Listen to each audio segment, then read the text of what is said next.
अस्सलाम वालेकुम students, hope you are doing well. Accounting circle के चैनल के ऊपर खुशामदीद। स्टूडेंट, जैसा कि आपको मालूम है कि हमारा डिफरेंशियल एनालिसिस, रेलिवेंट कॉस्ट या डिसीजन मेकिंग का चैप्टर चल रहा था और आज के लेक्चर में हम डिस्कस करने वाले हैं एक्सरसाइज 12.13, जिसमें सेल और फर्दर प्रोसेस का डिसीजन हमने देखना है। सो वीडियो पूरी देखने से पहले मेरे चैनल को सब्सक्राइब करें और वीडियो को ज़्यादा से ज़्यादा शेयर करें, ताकि जिन बच्चों को इस तरीके की डिसीजन में मसला होता है तो वो इजीली इसको अच्छे तरीके से समझ सकें। सो क्वेश्चन में आपको कह रहा है कि Waxpro incorporation produces several product from processing 1 ton of clipton a rare mineral. ठीक है, कह रहे हैं वैक्सप्रो इनकॉर्पोरेशन एक कंपनी है जो कि प्रोड्यूस करती है सेवरल प्रोडक्ट 1 टन क्लिप्टन को प्रोसेस करने के बाद, जो कि एक रेयर किस्म का मिनरल होता है। कह रहे हैं कि मटेरियल एंड प्रोसेसिंग कॉस्ट जो है 1 टन के ऊपर वो आती है $60,000 की। कह रहे हैं कि 1/4 of which is allocated to product X15, जिसमें से 1/4 यानी कि यहाँ पर आप $60,000 मल्टीप्लाई बाय 1/4 अगर करते हैं तो ये आपके पास कितना आ जाएगा? ये आपके पास आ जाएगा 15,000। ठीक है जी। वो किस पे लगती है या किस पे एलोकेट हो रही है? प्रोडक्ट X15, इनकी एक प्रोडक्ट है X15 उसका नाम है, उसके ऊपर ये एलोकेट की हुई है।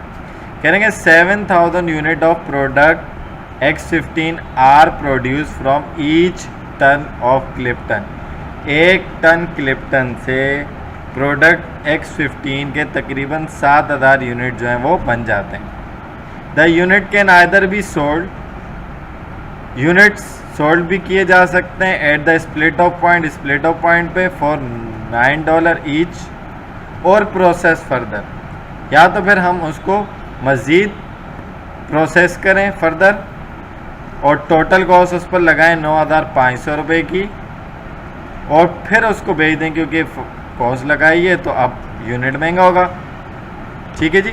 जैसे दूध बेचते हैं, उसके अंदर से मक्खन या देसी घी वगैरह निकालते हैं तो देसी घी महंगा होता है। ठीक है जी, उसकी कीमत तो 10 गुना ज़्यादा की होती है। तो कह रहे हैं कि फिर प्रोसेस करें और उसको $12 का बेच दें 1 यूनिट। तो रिक्वायर्ड में आपको कह रहा है should product X15 be process further, क्या उसको फर्दर प्रोसेस करना चाहिए या फिर उसको स्प्लिट ऑफ पॉइंट के ऊपर ही बेच देना चाहिए? तो यहाँ पर छोटा सा सॉल्यूशन है, बहुत छोटा सा सवाल है। Sale value if further process, अगर फर्दर प्रोसेस करते हैं और फिर 7,000 यूनिट बेचते हैं तो 7,000 मल्टीप्लाई बाय 12 तो आपके पास रेवेन्यू आएगा 84,000। जबकि आप फर्दर प्रोसेस ना करें, स्प्लिट ऑफ पॉइंट पर ही बेच दें, sale value at the split of point, तो 7,000 यूनिट उस वक्त आप बेचेंगे $9 का 1 यूनिट, तो ये आपको कमा कर देगा 63,000। तो रेवेन्यू प्रोसेस करने के बाद 84 का, प्रोसेस से पहले स्प्लिट ऑफ पॉइंट पे 63, इसका मतलब आपका इंक्रीमेंटल रेवेन्यू आप कितना कमाएंगे? 21,000। ठीक है, $21,000 कमाएंगे। लेस करवाएंगे इसमें से कॉस्ट ऑफ प्रोसेसिंग फर्दर जो प्रोसेस करने की कॉस्ट है 9,500, वो आप इसमें से माइनस करवा देंगे, तो आपका net advantage after further processing कितना आ जाएगा? यानी कि आपको 11,500 रुपये का प्रॉफिट जो कमा कर देगा प्रोसेस करने के बाद, ये आपके लिए अच्छी बात है।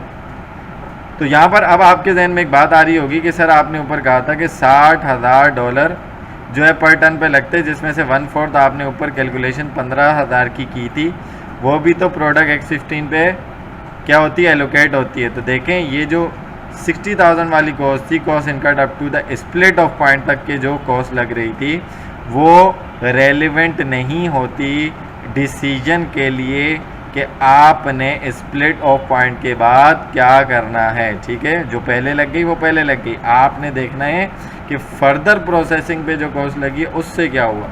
तो यहाँ पर हमारे पास क्या हुआ कि हमारा इंक्रीमेंटल रेवेन्यू भी है, जो फर्दर प्रोसेसिंग की कॉस्ट है वो भी कवर हो रही है, उसके बाद हमारे पास $11,500 बच रहे हैं, जो कि हमारा नेट एडवांटेज है फर्दर प्रोसेसिंग का।